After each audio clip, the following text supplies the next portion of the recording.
dalam menunjang kreatif dan critical thinking di kalangan mahasiswa dan pelajar Indonesia. Jadi nanti kita akan bahas banyak dan berdiskusi banyak gitu ya, tentang apa sih pentingnya literasi, kenapa gue harus pintar literasi, kenapa juga kita harus mengasah kreatif dan critical thinking. Oke, boleh di next slide-nya?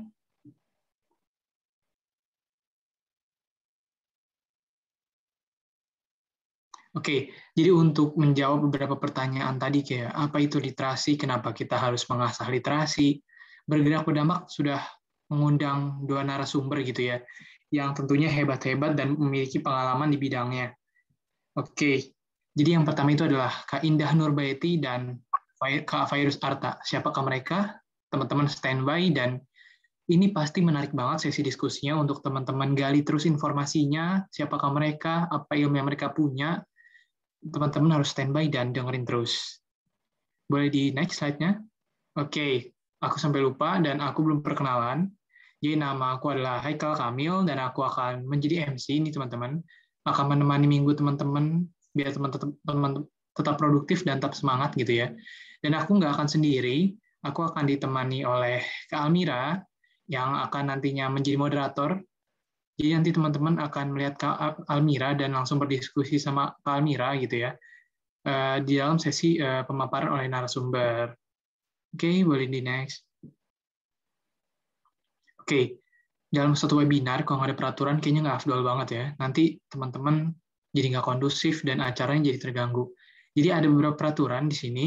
Yang pertama, teman-teman diharapkan menonaktifkan mikrofon selama sesi berlangsung.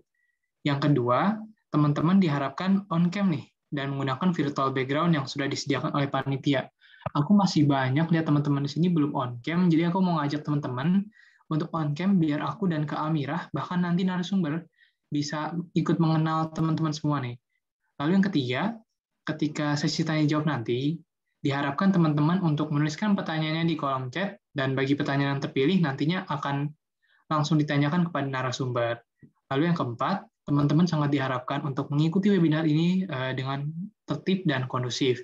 Jangan nanti on cam terus teman-teman sambil mandi, itu jangan. Nanti teman-teman yang lain terganggu. Oke. Nah, ada kontestasi nih. Di dalam webinar ini ada kompetisi sendiri, teman-teman, untuk mendapatkan sertifikat sebagai peserta terbaik. Jadi syaratnya untuk mendapatkan itu, teman-teman silakan berkompetisi dengan cara membuat Instastory berisikan summary atau catatan selama mengikuti webinar, teman-teman. Lalu tag Instagram @bergerakberdampak untuk di-repost nanti sama adminnya Bergerak Berdampak. Nah, nanti di penghujung acara akan dipilih 2 Instastory terbaik untuk mendapatkan sertifikat Best Participant di webinar kali ini. Ayo teman-teman, pasti bisa. Nanti sertifikatnya pasti bisa buat pamer ke teman-teman yang lain, atau share di LinkedIn, atau post di Instagram, itu pasti berguna banget. Oke. Nah, kita udah mau masuk ke acaranya, karena teman-teman juga udah pasti udah pada nggak sabaran untuk mendengarkan webinar kali ini. Aku akan mulai dengan mata acara pertama, yaitu kata sambutan dari founder Bergerak Berdampak. Oleh karena itu, aku mengundang Kak Ali. Kepada Kak Ali, aku persilahkan.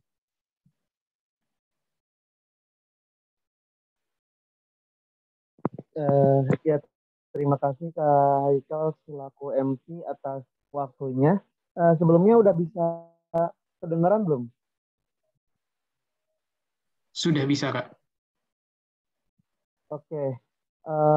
Terima kasih. Selamat datang kepada teman-teman semua di acara webinar kali ini. Selamat datang juga kepada pemateri, ada Kak Indah Nurbaiti dan Kak Virus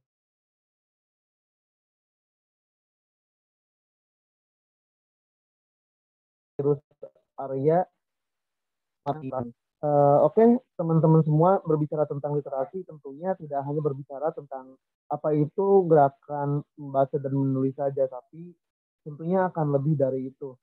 Karena literasi sendiri merupakan suatu kemampuan kita untuk bisa memahami dan mengoptimalkan seluruh panca indera kita. Dan membaca tidak hanya membaca apa saja yang tertulis, tetapi juga membaca apa juga yang tersirat. Nah, untuk itu sangat penting kemampuan literasi ini agar kita bisa lebih kreatif dan juga lebih kritis dalam berpikir.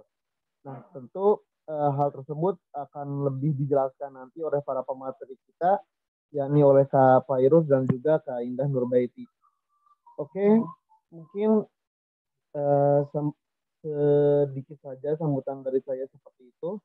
Yang intinya saya mengucapkan terima kasih sebesar-besarnya kepada seluruh panitia, kepada seluruh volunteer dari bergerak terdampak, juga kepada para peserta yang telah hadir, yang meluangkan waktu minggu siangnya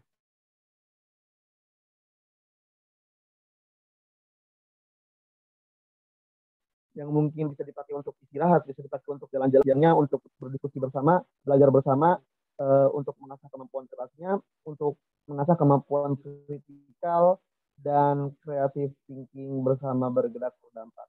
Terima kasih semuanya. Wassalamualaikum warahmatullahi wabarakatuh. Waalaikumsalam warahmatullahi wabarakatuh. Terima kasih kepada Kak Ali atas sepatah dua patah katanya yang tadi memotivasi gitu ya untuk acara webinar kali ini. Sekali lagi terima kasih Kak Ali untuk kata sambutannya.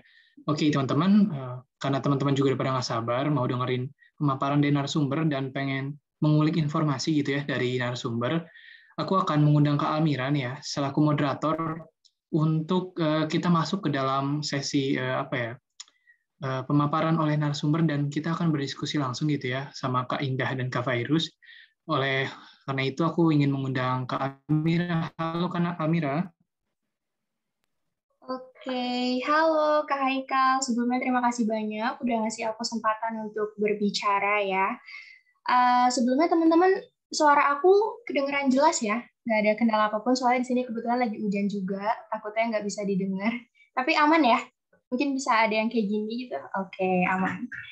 Nah, tadi juga udah dijelasin sedikit ya sama Kak Haikal tentang apa ya webinar hari ini. Terus juga tadi Kak Ali juga udah singgung-singgung dikit nih tentang literasi itu penting banget gitu.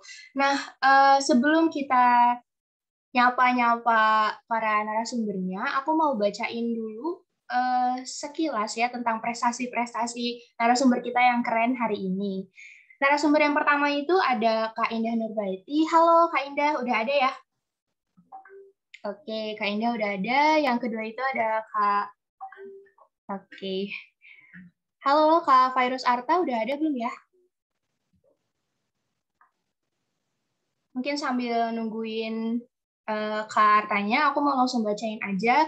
Yang pertama itu prestasi dari Kak Indah sendiri. Nah, teman-teman tahu nggak sih Kak Indah ini adalah founder dari Taman Baca Buku Indonesia. Terus juga Kak Indah ini lulus dari Universitas Indonesia. Saat ini Kak Indah bekerja di PT Pertamina Indonesia.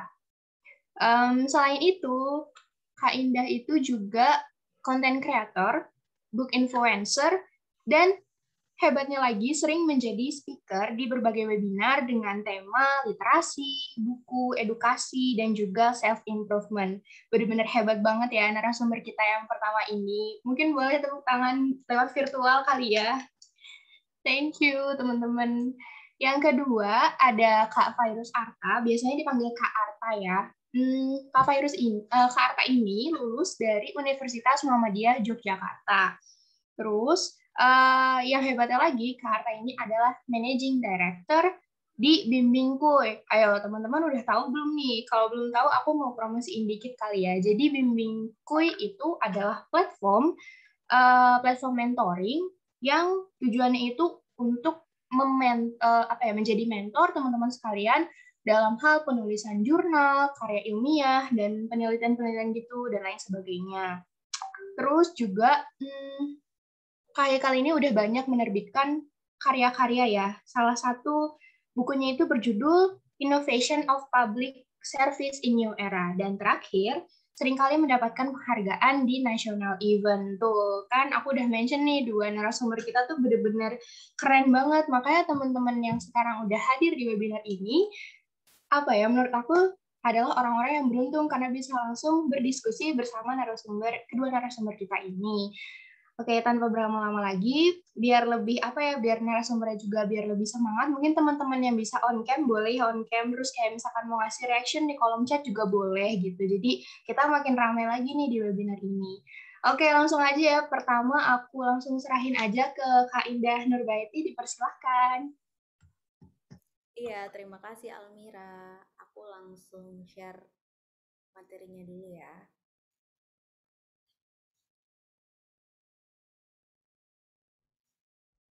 Oke, sebelumnya selamat siang. Assalamualaikum warahmatullahi wabarakatuh. Ujian-ujian ini tetap kedengeran kan ya? Suaranya? Kedengeran Kak, aman Kak. Aman. Oke, selamat siang semuanya. Assalamualaikum warahmatullahi wabarakatuh. Hujan-hujan gini tetap semangat ya, karena di sini juga lagi hujan nih. Oke, hari ini aku mau sharing dan diskusi tentang literasi. Why does it matter? Apa sih pentingnya literasi itu?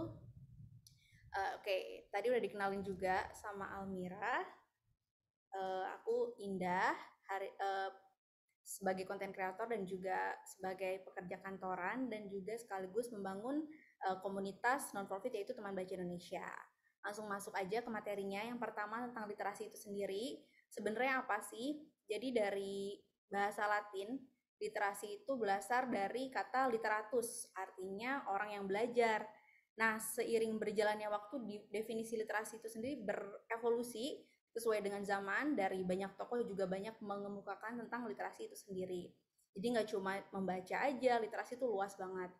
Pada intinya, selanjutnya literasi adalah kemampuan mengolah dan memahami informasi gitu. Jadi bagaimana kita bisa mengolah informasi yang ada dari mulai dengan membaca, menulis, dan juga keterampilan berpikir dalam berbagai bentuk, dari mulai dari cetak, visual, digital, auditori, seperti itu. Jadi nggak cuma membaca atau berhitung atau menulis saja, tapi intinya tuh bagaimana kita caranya mengolah dan memahami suatu informasi, seperti itu.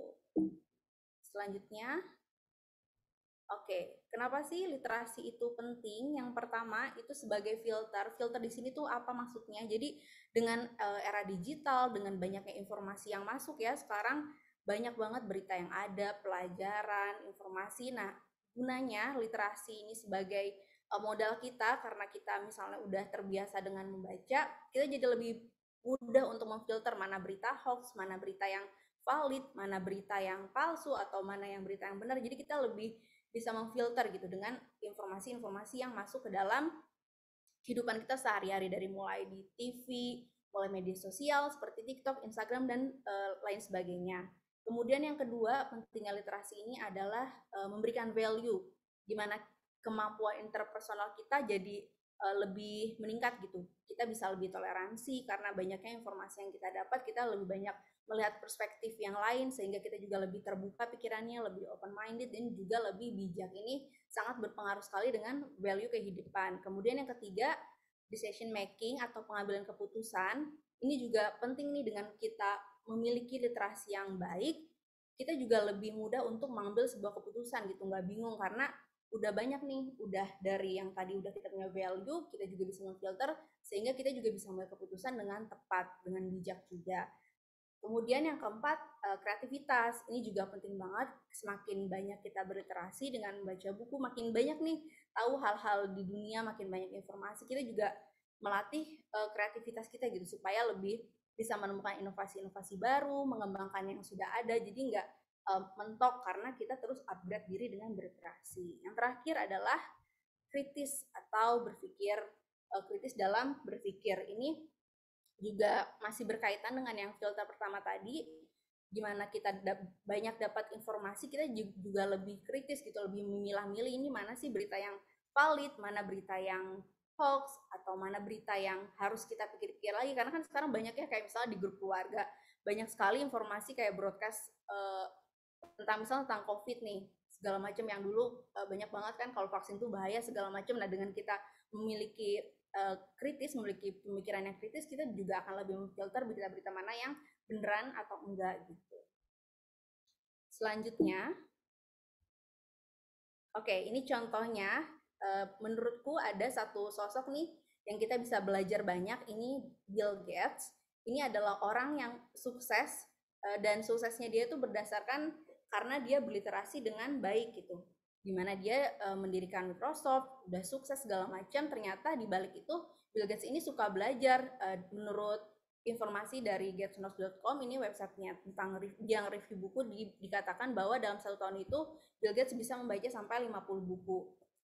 Nah, walaupun udah sukses, udah seperti saat ini, Bill Gates tuh nggak berhenti untuk belajar gitu, dia terus tetap upgrade diri, terus membaca buku, jadi nggak berhenti mentang-mentang udah sukses. Nah, ini juga salah satu dasar dan modal juga yang bisa kita pelajari dari sosok Bill Gates supaya bisa kayak dia gitu, bisa berinovasi dengan melahirkan Microsoft karena dia senang membaca, senang atau memiliki literasi yang sangat baik. Oke, ini seperti yang sudah dikatakan di awal, dengan kita berliterasi, ini berarti kita jadi memiliki modal untuk memiliki value, memiliki insight yang baik dalam pengambilan keputusan, dalam melahirkan inovasi-inovasi dan kreativitas, dan juga kita bisa lebih memfilter pemikiran-pemikiran yang ada dengan banyaknya sumber yang sangat banyak di era digital saat ini. Next, nah di sini aku mau fokus dari berliterasi, fokusku dari active reading atau membaca buku. Sebelum aku share tentang gimana sih caranya supaya kita bisa suka baca buku, aku sudah mengklasifikasikan pembaca nih, dari mulai yang paling bawah, ini namanya inaktif. Inaktif ini tuh adalah orang-orang yang tidak aktif membaca gitu. Kemudian selanjutnya ada yang mulai sudah aktif, dia mulai membaca tapi dia belum begitu dekat dengan bacaan gitu. Jadi sudah ada buku tapi dia belum membaca gitu. Kemudian ada lagi tingkat ketiga, ini orang-orang yang membaca buku tapi sekali-sekali. Jadi harus terus ada motivasi baik dari internal maupun eksternal. Kemudian kita naik lagi tahap selanjutnya, ini adalah orang-orang yang mulai aktif membaca, terus juga dia sudah mengkoleksi buku-buku, dia sudah mulai tahu nih apa yang dia suka, jenis bukunya, dan dia sudah mulai attach gitu sama buku. Kemudian tingkatan paling atas lagi adalah orang-orang yang sudah aktif membaca, dia sudah mulai mengulas-ngulas buku juga, dia sudah mulai share juga, sudah mulai memberi rekomendasi kepada orang lain untuk membaca. Nah, yang paling atas ini adalah orang-orang yang sudah aktif membaca, dia juga sudah membagikan bacaannya, terus juga dia udah sangat suka atau mencintai buku, dan dia sudah memanfaatkan buku untuk sebagai konten atau sebuah karya, atau bahkan dia bisa membuat buku. Jadi dari membaca buku, dia menulis buku untuk menerbitkan buku. Selanjutnya, masuk ke dalam tips supaya suka baca buku nih. Jadi yang pertama adalah ubah mindset. Jadi kalau membaca itu bukanlah hal yang membosankan atau bukan orang yang kutu buku. Jadi membaca itu adalah hal yang normal gitu. Membaca itu hal yang keren, hal yang normal yang harusnya semua orang itu lakukan gitu. Kayak di Jepang misalnya, ketika ke stasiun Jepang itu orang anak-anak SMA pulang sekolah tuh pegang buku tuh udah hal yang biasa dan udah semua orang lakuin gitu. Coba kalau kita lihat misalnya di stasiun Manggarai di Jakarta, sangat bisa dihitung jari gitu orang yang membawa buku atau baca buku secara digital. Seperti itu.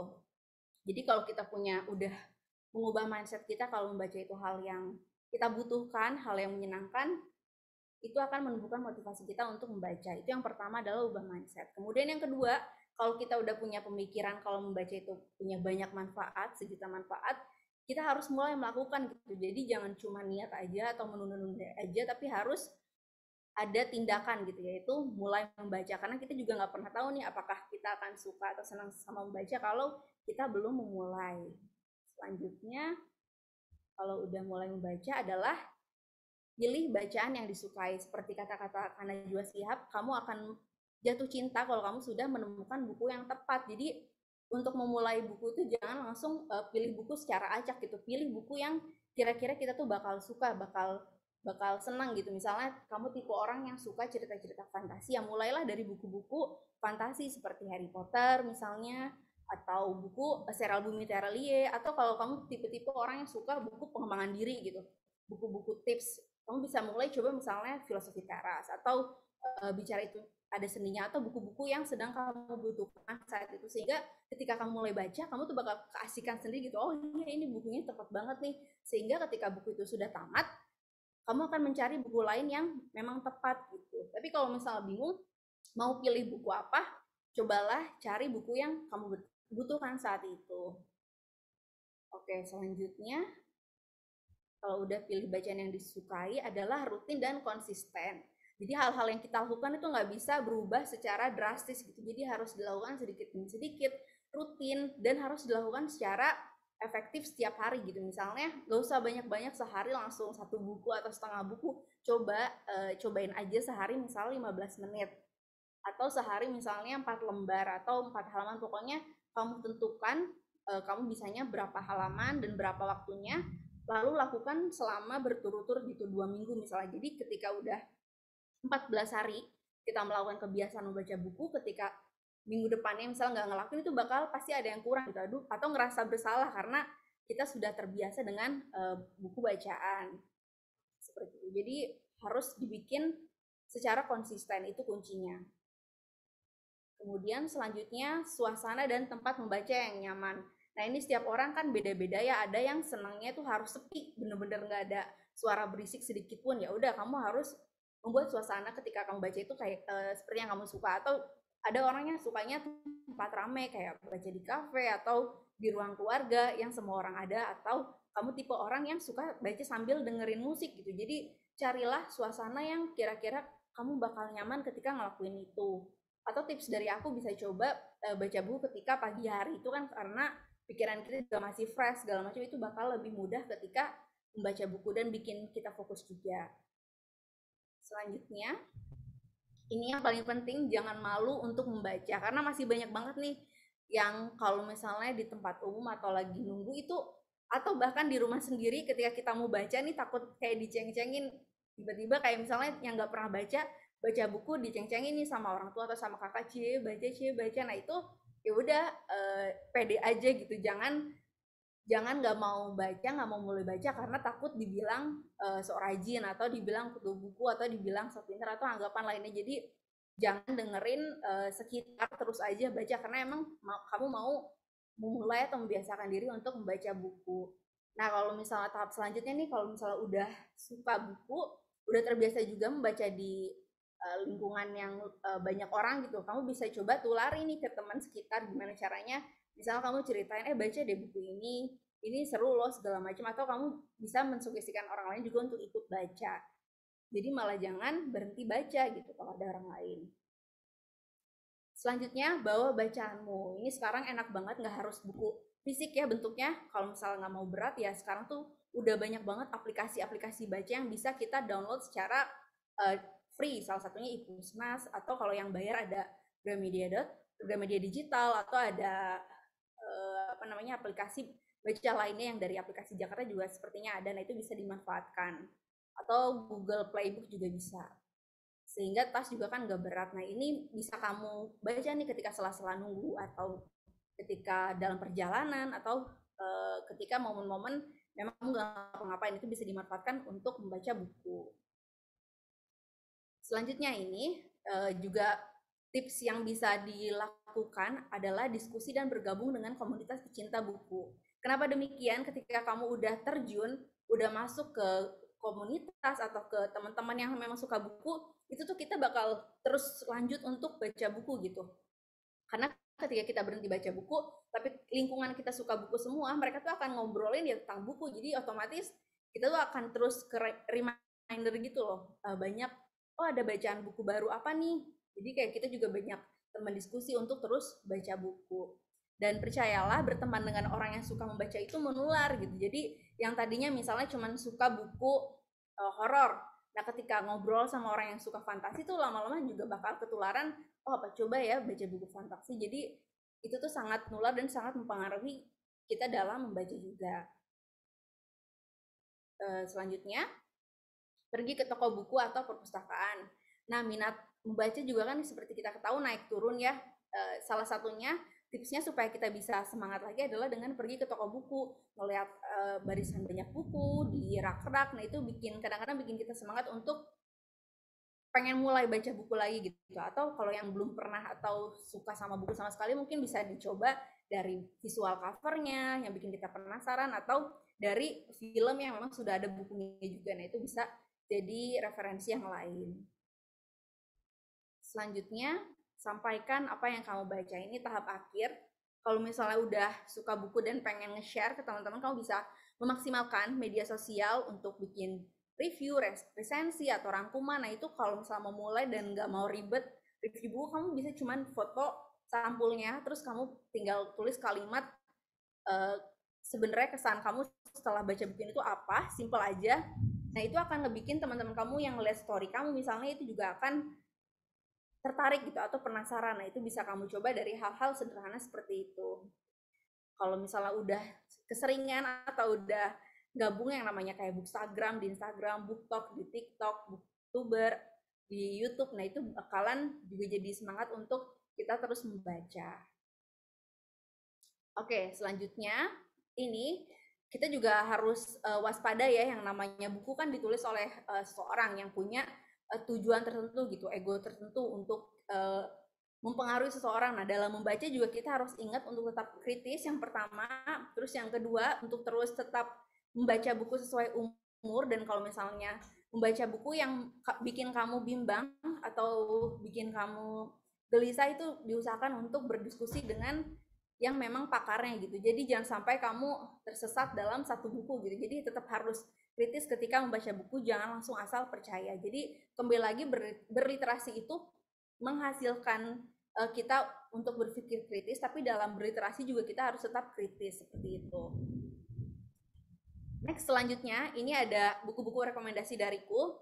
Ini berbagai jenis jenis buku, ada filosofi teras, ini pengembangan diri, berani tidak disukai, educated, ini tentang pendidikan, novel pendidikan gitu. Kemudian ada kesehatan mental juga, ada Rich Dad Poor Dad, ada buku Pramudia Anantatur, Little Prince, Imperfect, Dicari Toda Seninya, Harry Potter atau Dunia Sophie yang bisa kamu coba baca. Siapa tahu buku-buku ini bisa bikin kamu jatuh cinta untuk membaca, dan manfaatnya juga banyak banget. Next, selanjutnya teman-teman juga bisa lihat video-videoku di YouTube. Kalau misalnya penasaran gitu, aku juga banyak nih ngebahas buku-buku, ada buku rekomendasi juga dan tips segala macam. Kemudian selain di YouTube juga teman-teman bisa temuin aku di Instagram. Kalau misalnya ada pertanyaan apa, ada di TikTok juga ada. Aku terbuka banget untuk diskusi tentang buku dan tips-tips menarik lainnya. Dan yang terakhir ini ada kutipan favoritku nih dari Ali bin Abi Thalib. Dia mengatakan, buku adalah pengusung peradaban. Tanpa buku, sejarah diam, sastra bungkam, sains lumpuh, pemikiran macet. Jadi emang benar-benar buku tuh adalah jawaban gitu, gimana caranya kita bisa melintasi waktu. Kita yang tadinya di 2021, kita bisa tahu nih kehidupan tahun 90-an, tahun 80-an, tahun 70, tahun masa-masa Nabi, itu dengan buku. Dan buku adalah pengusung, sama sih, dia kayaknya ngeditnya lupa deh, pokoknya yang di bawah itu intinya buku bisa membuat kita bahagia, itu dari Ali, dan yang atas ini dari Barbaka Tuhman, seperti itu. Dan yang terakhir, terima kasih. Aku kembalikan ke Almira. Oke, terima kasih banyak ini Kak Indah atas pemaparannya. Udah mulai panas ya teman-teman di sini semua. Jadi kayak kita tuh lebih lebih tergambarkan gitu. Sebenarnya emang benar-benar penting banget, harus kita sadarin literasi itu tuh sebegitu pentingnya dan emang benar-benar membawa manfaat yang baik untuk kita sendiri gitu kan. Tadi yang aku benar-benar benar-benar tertanam di otak aku tuh tadi pas Kak Indah tuh mention kita literasi, terus itu tuh jadi modal, dan setelah itu bisa menambah insight baru untuk kita semua. Terus tadi kan ada kayak gambarannya sedikit gitu, awalnya gelap, lama-lama jadi terang gitu karena literasi gitu. Oke, karena dari Kak Indah udah ngasih materi tentang pentingnya literasi, terus juga gimana caranya kita tuh bisa dikasih tips-tips membaca itu gimana gitu, yang biar kita tuh nggak bosen gitu, biar kita tuh merasa membaca itu tuh menyenangkan gitu. Nah, kalau pemateri yang kedua ini, Kak Arta namanya, beliau akan menyampaikan materi tentang lebih fokus kepada kreatif dan critical thinking. Oke, sebelumnya aku mau nyapa dulu kali ya. Udah ada Kak Artanya ya belum? Udah ada Kak Artanya ya? Udah ada Kak Artanya kah?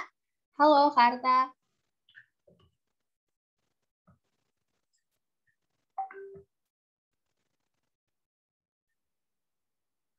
Mungkin panitia bisa kasih reaction ke aku, Kak Artanya udah ada belum ya?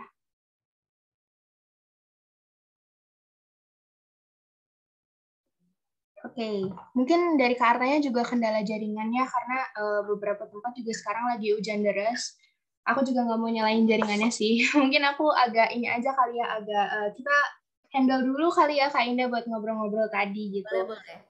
Oke, kalau materi yang tadi Kak Indah itu tuh aku lebih ini sih Kak, thank you banget udah ngasih tips ke aku ya. Tadi tuh, ke aku dan ke teman-teman semua sih, tips yang pertama tuh kayak kita tuh harus mengubah mindset gitu. Kalau misalnya emang membaca tuh bukan hal yang membosankan, dibilang caper atau gimana gitu. Karena emang itu bermanfaat banget buat diri kita dan kita bisa ngasih manfaat juga ke orang lain gitu. Karena kan kita tahu ya bahwa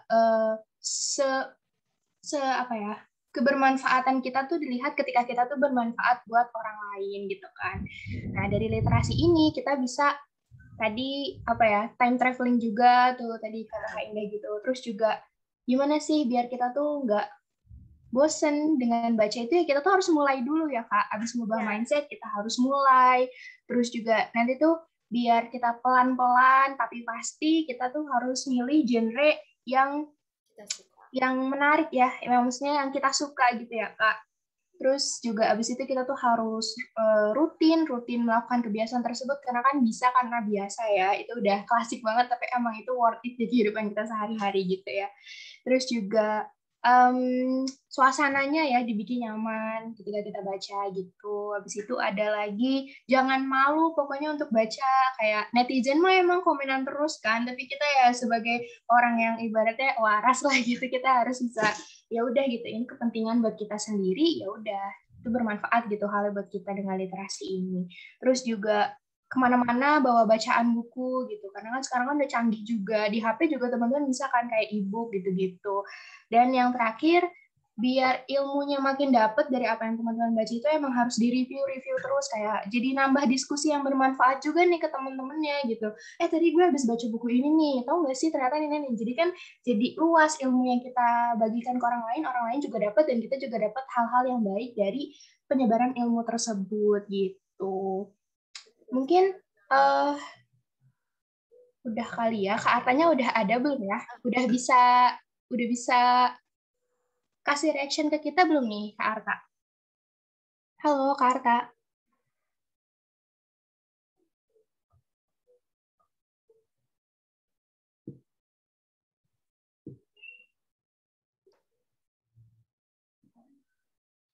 Oke, masih belum ada juga nih Kak. Kayaknya Kak Indah emang harus betah-betah nih sama kita semua gitu ya. Boleh nih Kak, misalnya ada yang sharing dari teman-teman sukanya baca buku apa, kita ngobrol-ngobrol gitu.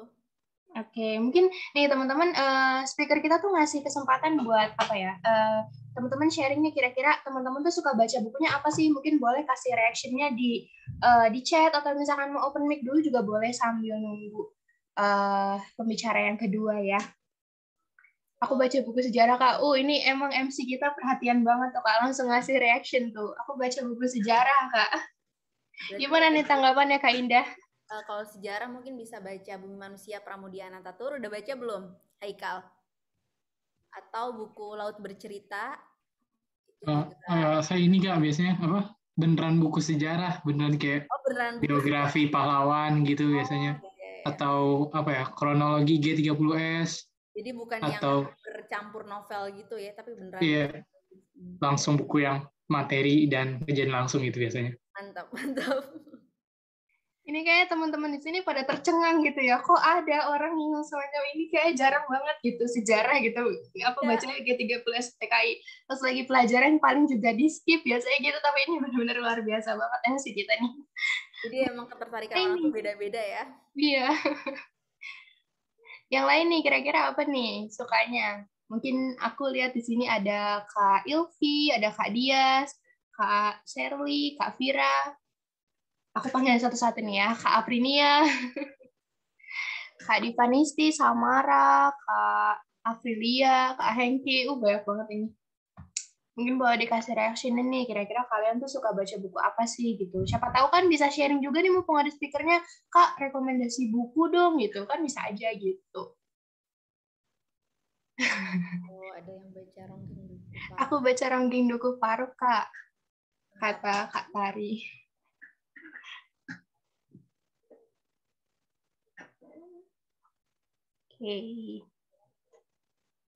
Oke nih Kak, ada dari Kak Serly nih Kak. Halo Kak Indah, aku suka banget baca buku, tapi fiksi kayak cerita dengan genre science fiction gitu. Nah, tips dong Kak, biar aku ada ketertarikan sama buku bacaan lain. Ini udah bertanya ya, udah antusias banget. Oke, teen fiction ya, itu berarti mungkin kalau misal untuk coba kebacaan lain, kamu bisa coba buku-buku yang nggak jauh beda dari jenis itu gitu, atau misalnya bisa coba dengan novel fantasi itu juga bisa kayaknya, nggak terlalu nggak terlalu kayak beda dari teen fiction ke pengembangan diri gitu. Itu caranya yang pertama bisa coba-coba cari film juga, film yang emang udah ada novelnya gitu. Misalnya kamu tertarik dari satu film itu, kamu bisa coba cari bukunya, siapa tahu juga bakal tertarik seperti itu sih. Soalnya kalau misalnya untuk coba jenis buku lain, tapi kalau kita nggak coba untuk baca satu-satu emang rada susah gitu. Jadi emang harus terus struggle coba baca ini. Biasanya baca belakang bukunya tuh kan ada ya kayak semacam sinopsis, itu bisa dicoba dibaca. Misal lagi ke Gramet nih, bisa coba baca banyak. Nah, cari mana yang kira-kira kamu tuh penasaran gitu, tertarik. Nah, itu bisa kamu coba baca. Jadi emang harus diperjuangkan gitu, harus dicari dan harus coba dibaca seperti itu sih. Oke, thank you Kak Indah. Ini ditahan dulu ya dari yang ini. Aku mau coba panggil Kak Artanya dulu nih. Halo Kak Arta, udah ada belum ya? Udah masuk. Ya ada sedikit sinyal ini. Kendala dari. Gak apa-apa Kak, boleh langsung aja ya. Nanti temen-temen ini yang udah ada reaction satu lagi dari Kak Inayatur, nanti kita bahas lagi ya Kak. Sabar dulu, oke? Oke Kak Arta, silakan lanjut langsung aja. Terima kasih. Oke. Terima kasih Mbak siapa namanya? Oh, di sini di HP nggak kelihatan namanya. Almira Kak. Ya Mbak Almina, terima kasih. Oke, teman-teman, assalamualaikum warahmatullahi wabarakatuh. Selamat siang menjelang sore ya. Ini cuaca lagi hujan dan memang dari tadi sinyalku nggak bisa masuk di laptop. Akhirnya mohon maaf aku pakai HP dan nggak bisa tampilkan wajahku. Ya memang sebenarnya nggak penting-penting banget sih mukaku, yang penting kan materinya lah. Ya teman-teman. Oke, jadi tadi udah dijelasin panjang lebar sama Mbak Nurbaiti ya tentang literasi macam-macam. Jadi saya kayak keingat waktu zaman-zaman jadi mahasiswa dulu. Jadi dulu saya punya jadi saya dulu bikin bareng teman-teman komunitas literasi namanya Rumah Baca Arosyad gitu. Dan kita bergerak di bidang literasi juga, terus bergerak untuk membumikan literasi kepada anak-anak desa. Jadi mungkin Mbak Nurbaiti tahu banget lah tentang tantangan ini. Dulu waktu saya pertama kali bikin rumah baca itu, tantangan terbesar adalah ngajak orang untuk baca. Itu udah kelihatan banget ya. Kadang ngajak-ngajak anak-anak kecil buat baca itu susah. Mereka datang ke rumah baca kita bukannya baca, tapi bukunya ditumpuk-tumpuk buat mainan gitu kan. Tapi dari situ nggak masalah aku pikir, karena minimal mereka ada kegiatan lain yang lebih positif untuk bermain di rumah baca. Dulu aku begitu sih, tapi sekarang sudah mulai ganti ketua lagi dan memang saya masih tetap aktif tapi tidak terlalu aktif lagi. Dan karena semakin bertambahnya usia ya, semakin bertambahnya usia, nanti ngomongin usia kelihatannya tua aku. Jadi aku masih sekitar 20-an sama kayak teman-teman mungkin. Jadi nama aku Arta ya, bisa dipanggilnya Arta bener. Aku baru lulus kemarin pada bulan Januari ya. Pada bulan Januari tahun 2021 dari Universitas Muhammadiyah Yogyakarta. Jurusannya ilmu pemerintahan, tapi lebih suka bahas politik karena pemerintahan sama politik ini kan beda. Dan setelah lulus itu kebetulan saya dapat bekerja di salah satu research center sebagai program manager di Lab Riset and Big Data UMY. Akhirnya dari situ saya mulai belajar, bukan mulai belajar ya, mulai mengembangkan kemampuan saya dalam penelitian ilmiah apapun itu yang baunya penelitian, itu saya di situ. Khusus di bidang pemerintahan dan politik. Tapi semenjak saya di situ, saya kan sering nih nggarap proyek-proyek dana hibah dari kementerian, dari negara gitu, dari Kemendikbud, itu sering banget. Tapi semenjak saya di situ kayak kepikiran kayak, oke, ini kayaknya bukan tempatku banget nih, ya kan? Karena aku lahir dari sebuah komunitas literasi yang itu social impact-nya lebih besar daripada aku bekerja di Lab Riset and Big Data ini untuk keperluan pribadiku sendiri gitu loh. Akhirnya sekarang saya sudah pindah tetap di kampus, tapi lebih ke condong bagian peningkatan prestasi mahasiswa. dan kompetensi. Jadi, nah di situ aku mulai sampai sekarang ya, mulai membimbing teman-teman atau mahasiswa untuk bisa berprestasi di bidang akademik, khususnya di riset dan penulisan karya ilmiah. Nah, dari proses itu akhirnya aku bikin side hustle nih. Jadi kan mungkin kalau misalnya anak muda nggak cuma fokus di kerjaannya sendiri, dan ini juga punya side hustle atau kerjaan sampingan gitu. Nah, kerjaan sampingan saya di Bimbing Koi, dan ini platform yang berfokus pada mentoring skripsi, artikel, tesis, terus beasiswa juga ya, karena kita punya banyak mentor dan kantor kita ada di Kota Gede, Daerah Istimewa Yogyakarta. Dari proses yang saya alami untuk membimbing mahasiswa, sering banget mahasiswa itu sering banget bertanya kepada saya tentang Mas, saya mau ambil judul ini gitu. Terus saya tanya, lah kenapa kamu mau ngambil judul ini gitu? Jawabannya subjektif gitu. Dia biasanya bilang karena satu, objek penelitiannya dekat, jadi saya bisa ngambil judul ini jadi lebih mudah. Terus kedua, jawabannya biasanya topik penelitiannya itu sangat menarik karena saya sangat menguasai itu, jadi saya pengen ngambil judul ini. Ketiga, ada yang bilang bahwa topik penelitian itu related sama bidang studi yang saya ambil. Nah, itu jawaban-jawaban yang sering banget dilontarkan sama mahasiswa ya. Entah itu di pekerjaan belum digeser, oke. Entah itu di pekerjaan asli saya, di main job saya, atau di side hustle saya di Bimbing Koi ini. Akhirnya saya selalu bertanya, sebenarnya bagaimana cara memilih topik penelitian gitu kan. Nah, untuk memilih topik penelitian sebenarnya butuh critical thinking yang sangat kuat sekali. Sama seperti apa yang disampaikan oleh para panitia di TOR, akhirnya maka hari ini kita akan membahas tentang bagaimana kita membangun ide kita dari critical thinking yang kita miliki. Bagaimana juga kita akan membangun critical thinking di 20 menit ke depan ya. Kenapa 20 menit ke depan? Karena panitia cuma ngasih 15-20 menit gitu. Kalau mau panjang bahas lebar nanti panjang banget. Tapi ini disclaimer dulu teman-teman. Bahwasanya materi yang saya sampaikan di sini itu sebenarnya based on my experience, bukan dari ya mungkin ada beberapa penelitian-penelitian yang akan saya taruh ya. Saya akan lebih fokus tentang pengalaman pribadi saya. Sebenarnya karena apa? Karena sebenarnya teman-teman pribadi mungkin yang masih kuliah udah pernah dapat tentang mata kuliah metodologi penelitian, macam-macam bagaimana membangun critical thinking, tapi ngerasa kayak kok aku nggak dapat apa-apa gitu lah. Dan akhirnya saya coba merangkum berdasarkan pengalamanku belajar, berdasarkan aku dapat ilmu dari banyak perspektif, dan aku rangkum di 20 menit ke depan ini, di PowerPoint ini. Jadi ini based on my experience gitu. Oke. Jadi tadi berangkat dari permasalahan itu ya, tentang critical thinking. Mungkin bisa next selanjutnya. Nah, aku adalah seorang anak muda yang mungkin sangat menggemari sosok ini, Steve Jobs. Tadi sudah disampaikan sama Mbak Nurbaiti tentang Bill Gates ya, bahwa Bill Gates adalah seorang pembaca buku yang bahkan dalam 1 tahun tuh 50 buku habis gitu kan. Mungkin saya aja 1 buku 3 bulan nggak habis gitu. Itu adalah problem terbesar kita. Kadang ini ada penyakit kelihatan banget ya. Orang tuh kadang beli buku ya kan, dipajang doang, udah selesai buat bikin Instastory biar kelihatan pinter, udah selesai gitu. Atau mungkin buat penghias kamar, nggak dibaca sama sekali. Itu penyakit kita hari ini. Gitu. Oke, kita back to topic. Intinya adalah saya adalah seorang penggemar Steve Jobs yang sangat luar biasa dari zaman saya kuliah sampai sekarang.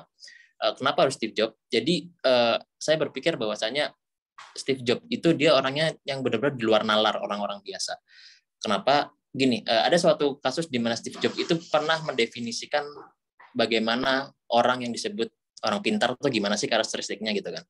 Tapi yang menarik dari Steve Jobs adalah dia tidak pernah sama sekali menyinggung tentang IQ atau nilai gitu di sekolah, itu enggak. Jadi Steve Jobs bilang orang cerdas itu tidak sebatas tentang itu. Nah, Steve Jobs bilang bahwasanya orang cerdas itu berawal dari bagaimana kemampuan dia untuk melakukan zoom out pada kasus tertentu. Apa yang maksudnya zoom out? Contohnya gini, ketika teman-teman itu ingin menyusuri kota, biasanya ingin ke suatu tempat di sebuah kota katakan, itu kan teman-teman harus tahu rutenya ya, harus tahu rute. Ketika teman-teman nggak tahu rutenya, teman-teman akan lebih memilih menggunakan Google Maps atau teman-teman akan lebih memilih membuka peta untuk menemukan rute untuk menuju tempat tertentu. Tapi Steve Jobs ini dia lebih memilih untuk tidak melakukan itu. Steve Jobs lebih suka merepotkan dirinya sendiri. Kalau kita kan biasa suka cara-cara yang simpel, tapi Steve Jobs suka cara-cara yang repot. Gimana caranya? Oke, belum. Nah, caranya Steve Jobs adalah dia suka naik helikopter. Mending naik helikopter, naik ke atas untuk bisa melihat seisi kota yang ada di dalamnya. Jadi gambarannya akan kelihatan banget bagaimana cara jalan untuk menuju ke sebuah tempat tertentu. Jadi itu perbedaan kita dengan Steve Jobs. Ketika kita suka cara yang simpel untuk mencapai jalan tertentu, tapi Steve Jobs lebih suka cara yang ruwet untuk mencapai jalan tertentu. Nah, ini adalah analogi bagaimana cara kemampuan orang cerdas untuk melakukan zoom out. Nah, Steve Jobs ini ya mendefinisikan bahwa orang cerdas itu adalah dia yang memiliki titik-titik poin penting dalam hidupnya, dalam pengalamannya, dan dia itu bisa menghubungkan satu dengan lainnya. Setiap orang selalu punya titik-titik penting itu, tapi beda dengan Steve Jobs. Steve Jobs dia punya titik penting yang banyak banget, yang mungkin nggak semua orang miliki, dan dia dapat menghubungkan antara satu titik dengan titik lainnya. Ini memang kelihatannya kompleks kalau dilihat orang awam, tapi sebenarnya yang dilakukan oleh Steve Jobs itu gampang banget sebenarnya. Nah, dalam prosesnya Steve Jobs untuk menghubungkan antara titik-titik itu, Steve Jobs itu dia suka berkelana ke negara-negara dunia ketiga. Negara favoritnya adalah negara India sebenarnya. Negara India kenapa? Karena ya itu dia bisa melihat bagaimana sebuah teknologi itu berkembang di negara yang challenge-nya lebih kuat gitu. Mungkin seperti India itu.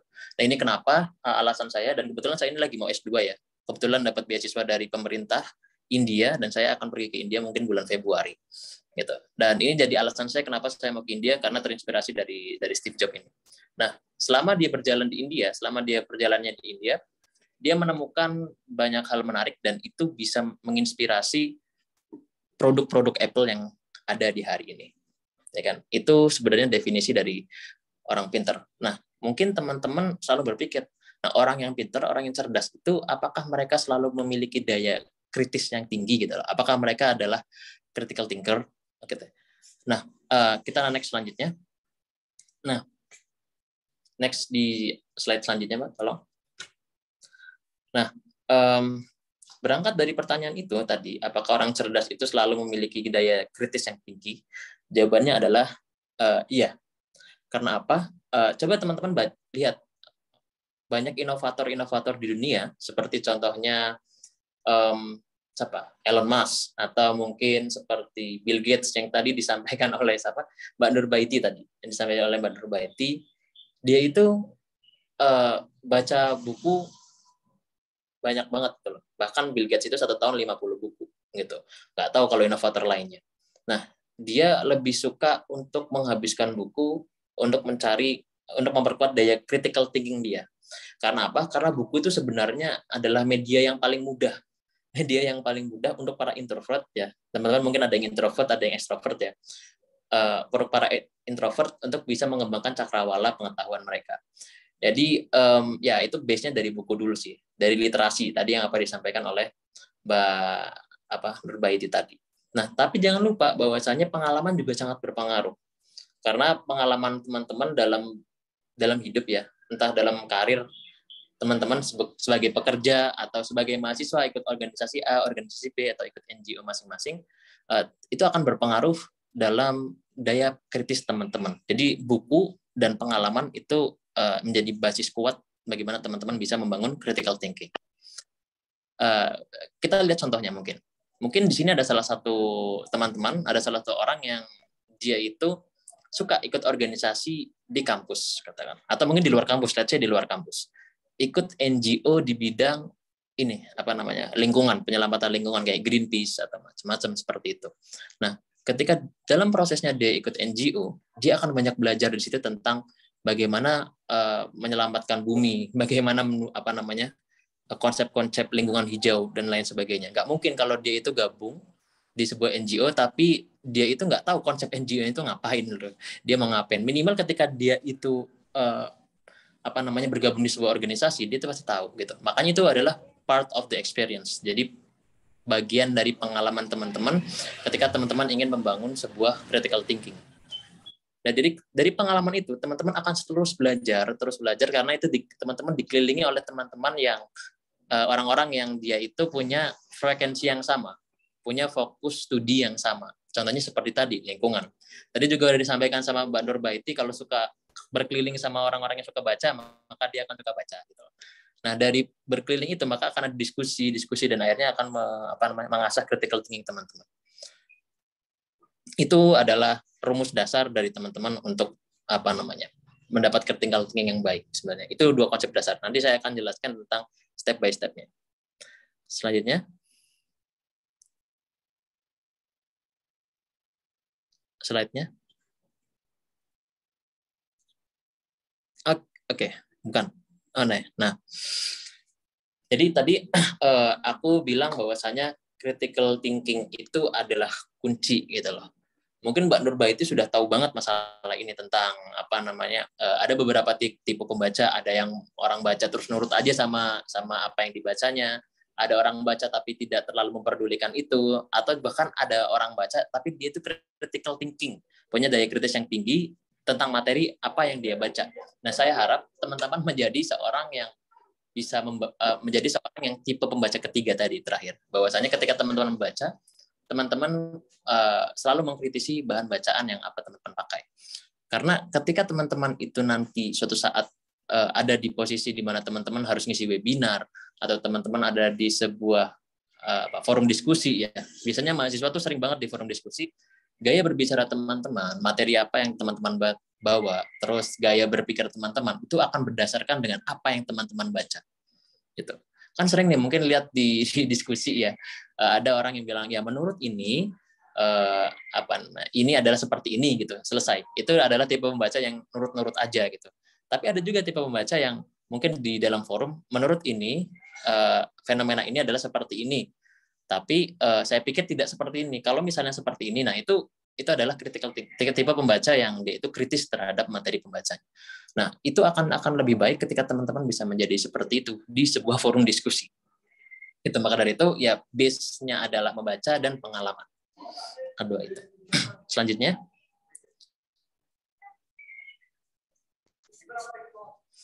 Oke, ini adalah the way how you improve your own critical thinking. Di 7 steps ini yang selalu aku bawa kemana-mana materinya, karena ini aku bikin sendiri ya.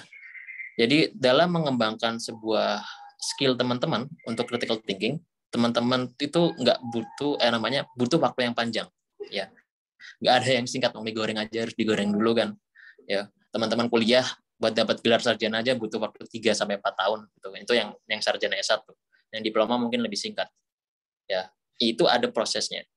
Dulu saya ketika waktu SMA, dulu saya orang yang high ignorance gitu loh, bener-bener kayak nggak peduli dengan apapun lah, selesai gitu. Itu urusan saya selesai di situ. Nah, setelah saya masuk kuliah, saya melihat banyak orang-orang yang dia itu berbeda dengan saya, sangat diverse di situ. Makanya saya sudah mulai mengembangkan perspektif saya tentang dunia, khususnya di kajian-kajian ilmu politik, karena jurusan saya memang di situ. Nah, itu butuh waktu sampai saya detik ini, dan saya masih tetap belajar bagaimana saya mengembangkan critical thinking. Nanti kenanya akan sharing ya, jadi saya nggak ngajarin teman-teman, tapi kenanya sharing nanti. Karena saya juga masih proses belajar, sama seperti teman-teman. Oke, ada 7 langkah yang sebenarnya teman-teman harus improve, harus lakukan ketika teman-teman ingin mendapatkan critical thinking yang baik. Ya. Contohnya, saya ngambil contoh ketika teman-teman ingin melakukan penelitian. Contohnya, let's say like skripsi lah, contohnya ya. Mungkin ada yang mau artikel jurnal atau di LKTI atau macam-macam itu. Tapi saya ambil contoh di skripsi gini. Skripsi itu akan jauh lebih baik ketika teman-teman itu berangkat dari isu tertentu, dari permasalahan tertentu. Ini dari atas poinnya, pinpoint the issue. Tentang isu apa atau problem apa yang ingin teman-teman kaji. Itu berangkat dari situ dulu. Karena ada kadang orang itu dia meneliti tapi nggak ada kasusnya, nggak ada isunya. Contohnya ingin mengkaji tentang peran pemerintah Kabupaten Bantul di Jogja ya dalam meningkatkan ekonomi masyarakat katakan. Tapi di situ nggak ada perannya. Sebenarnya nggak ada perannya pemerintah itu. Atau mungkin kasus-kasus tertentu seperti bagaimana Badan Penanggulangan Bencana Daerah berkolaborasi dengan Bank Mandiri katakan untuk menyelesaikan COVID. Dia ngambil skripsi seperti itu, dan padahal nggak ada isunya, nggak ada kasusnya. Nah, maksud saya adalah teman-teman harus berangkat dari isu yang dia itu nyata. Jangan membuat-buat isu sendiri. Gitu. Itu adalah problem yang teman-teman harus identifikasi. Ya kan? Jadi dari isu yang teman-teman identifikasi, masalah yang teman-teman identifikasi, maka teman-teman harus mulai untuk mencari informasi yang relevan. Misal teman-teman ingin mengkaji tentang apa tadi? Ya tadi misal kolaborasi antara Badan Penanggulangan Bencana Daerah Bantul dengan katakan MDMC, Muhammadiyah Disaster Management Center katakan dalam penyelesaian COVID. Nah, teman-teman bisa memulai untuk mengumpulkan informasi terkait COVID, terkait Badan Penanggulangan Bencana Daerah Bantul dan macam-macam itu. Atau mungkin tentang riset-riset terdahulu yang itu membahas tentang hal tersebut juga. Nanti mulai dari situ teman-teman akan meningkatkan pengetahuan teman-teman tentang isu tersebut. Ya. Jadi jangan sampai teman-teman berangkat dari isu tiba-tiba langsung riset, nggak bisa. Teman-teman harus tahu dulu isunya itu apa. Isu yang ingin masalahnya itu apa dari situ. Nah, ketika tahu masalahnya kan teman-teman cari informasi yang relevan.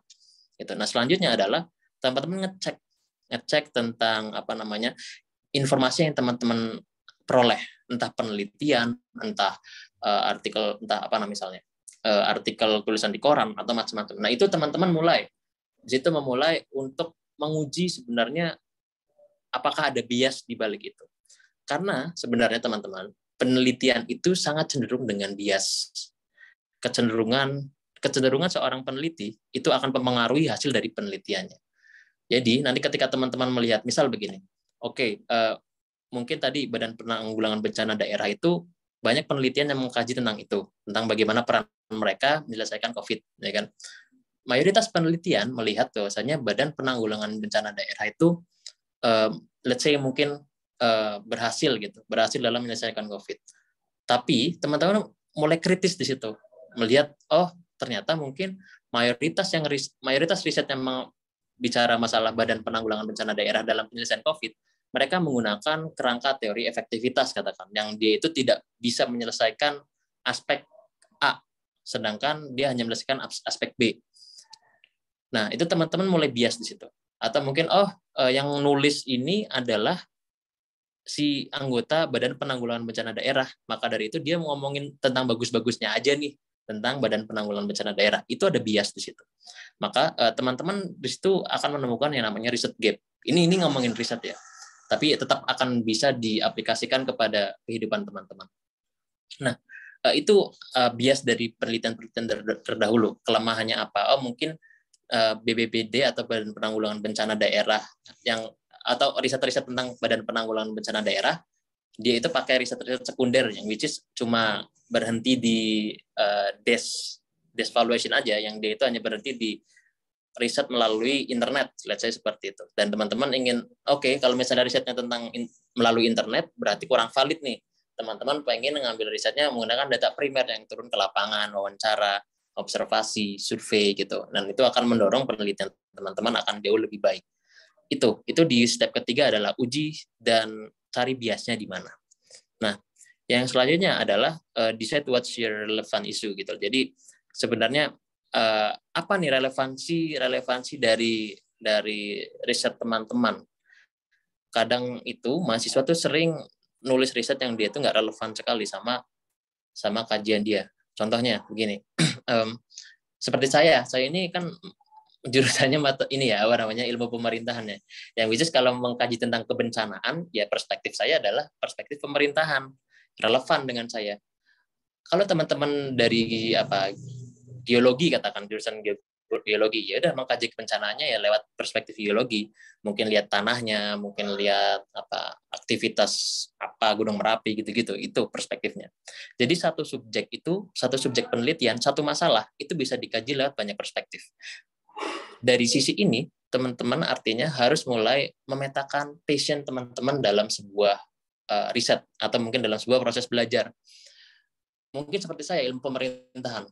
Saya ilmu pemerintahan. Dalam ilmu pemerintahan itu banyak sekali cabang-cabang studi yang saya harus mulai milih. Mungkin seperti kajian partai politik, kajian kebencanaan gitu, atau kajian kebijakan publik. Itu saya harus milih karena itu akan mempengaruhi expertise saya, kemampuan saya atau keahlian saya dalam isu tertentu.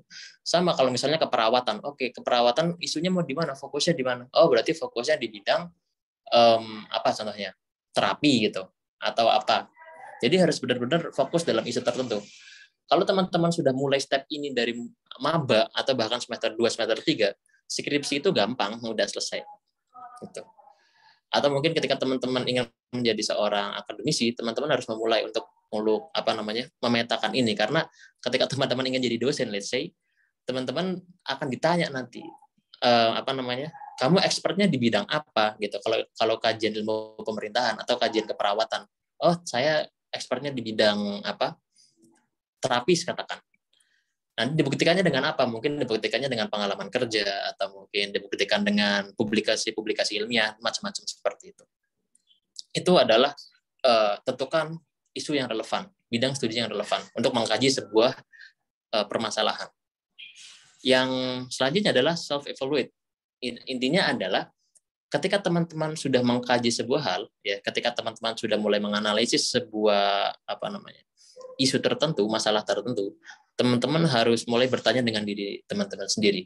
Apakah apa yang saya analisis ini cenderung bias atau enggak?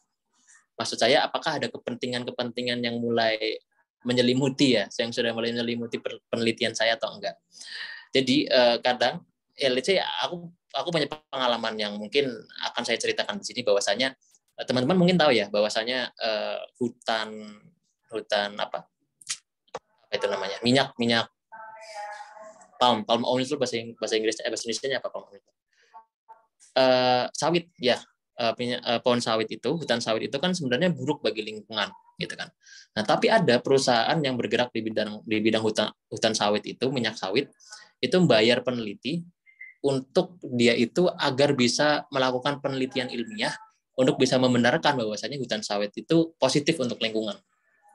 Nah, itu sering terjadi di dunia penelitian.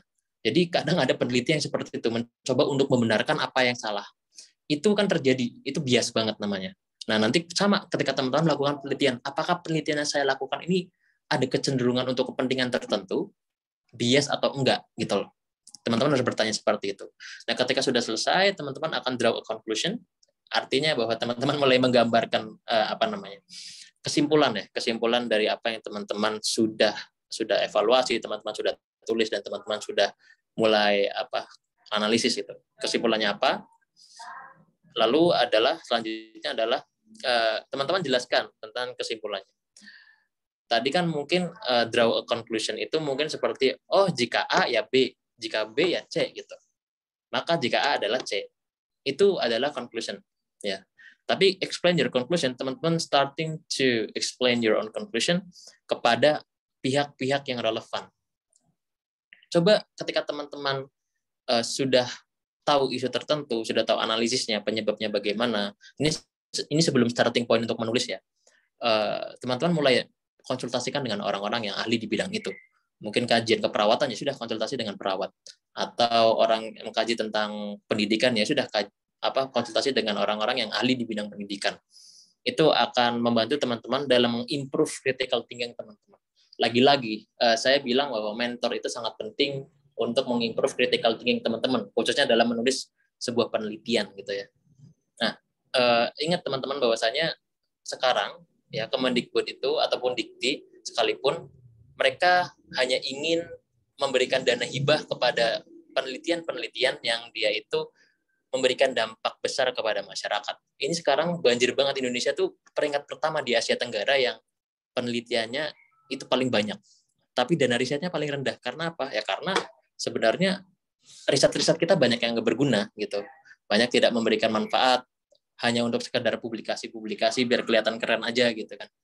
Nah, saya udah sekitar 4 atau 5 kali mendapatkan dana hibah dari Dikti dan Kemendikbud yang totalnya mungkin kalau dihitung udah hampir 600-700 jutaan lah. Itu mayoritas riset saya tentang desa dan tata kelola bencana sebenarnya. Dan itu sangat relevan, akhirnya akan tembus. Coba bayangkan ketika teman-teman mengkaji riset yang nggak ada gunanya, ngapain negara ngasih dana anggaran ke situ. Makanya saya selalu mendorong teman-teman, ketika teman-teman ini, let's say kalau di luar skripsi ya, di di luar skripsi teman-teman ingin menjadi seorang peneliti, ya teman-teman mulailah mengkaji tadi isu apa yang ingin teman-teman mulai, ya bidang studi apa yang teman-teman ingin fokuskan, dan kalau bisa itu harus bisa bermanfaat dengan masyarakat. Itu. Nah, itu udah panjang banget ya. Lanjut deh. Nggak panjang-panjang kok, cuma 7 slide. Nah, ini adalah slide hampir terakhir, karena habis ini akan terakhir. Nah, ya mungkin aku bisa bilang bahwa menjadi seorang critical thinker, khususnya dalam bidang riset, itu sangat membutuhkan aktivitas yang aktif ya, bukan yang pasif.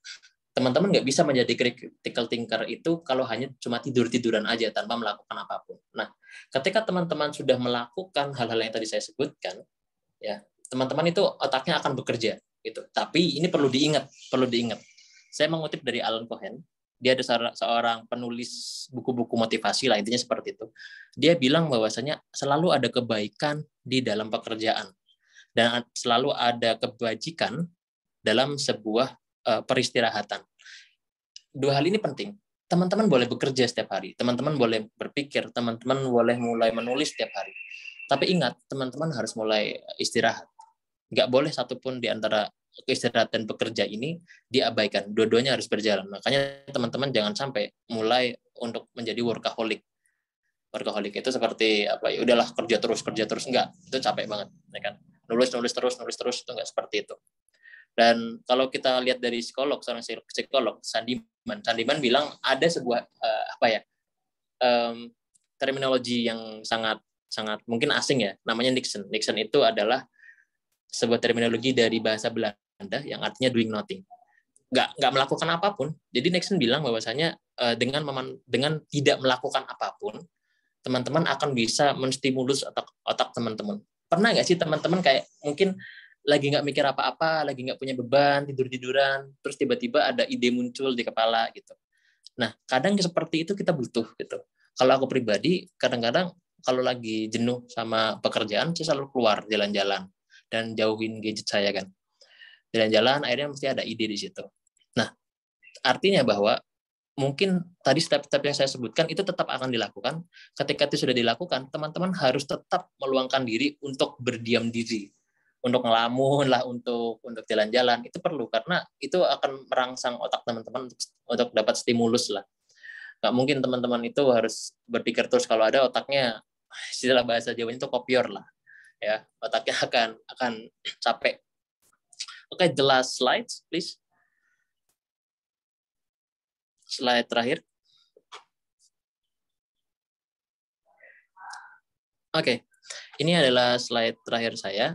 Saya bilang bahwa riset itu bukan semuanya tentang academic matters, bukan.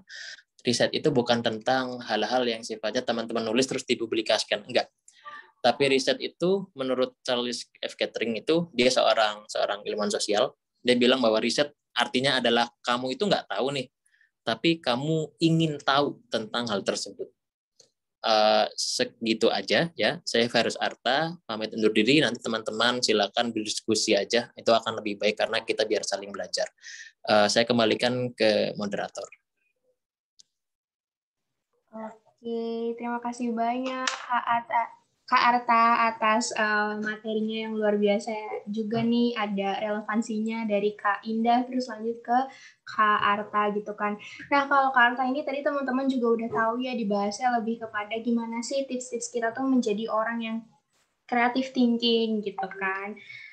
Mungkin tanpa berlama-lama lagi ya, kira-kira teman-teman ada nggak nih yang pengen nanya? Kalau misalnya mau nanya langsung aja di kolom chat, bisa pakai format nama, underscore, bertanya ke pembicara berapa, pembicara 1 atau pembicara 2, terus langsung pertanyaannya di drop di kolom chat gitu.